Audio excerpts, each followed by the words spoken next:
Hello বন্ধুরা, আজকে চলে এসেছি দারুণ এক নিরামিষ রেসিপি নিয়ে। ডুমুরের ঘন্ট।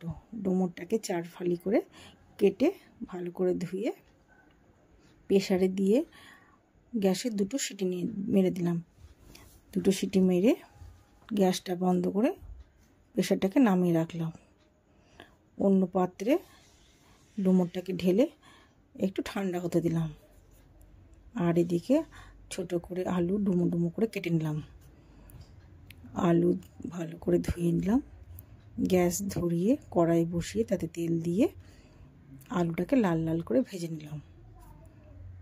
আর ডুমুরটা ঠান্ডা হয়ে গেলে একটু চাপ দিয়ে ভেঙে নিলাম।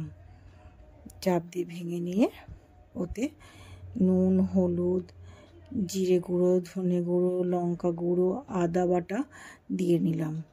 আর কড়াইয়ে একটু জিরে ফোড়ন দিলাম, শুকনো লঙ্কা ফোড়ন দিলাম, তেজপাতা দিলাম,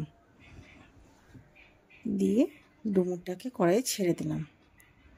কড়াইয়ে ছেড়ে দিয়ে ভালো করে নাড়াচাড়া করতে লাগলাম। একটু ঢাকা দিলাম, ঢাকা সরিয়ে নাড়লাম। এমনি করে বেশ কিছুক্ষণ নাড়ার পরে আলুগুলো দিয়ে দিলাম। আলুগুলো দিয়ে বেশ আবার নাড়াচাড়া করে ঢাকা দিলাম। আর এদিকে একটা ছোট বাটিতে একটু আতপ চাল ভিজিয়ে রেখেছিলাম, আর একটা এলাচ আর ছোট একটা দারচিনি, সেটাকে বেটে নিলাম।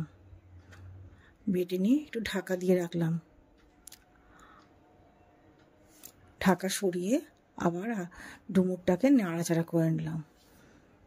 নাড়াচাড়া করে দেখলাম জল শুকিয়ে গেছে।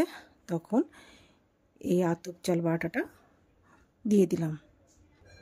দিয়ে একটু নেড়েই একটু ঘি দিলাম, একটু চিনি দিলাম, দিয়ে ভালো করে নাড়াচাড়া করে রেডি হয়ে গেল ডুমুরের ঘন্ট।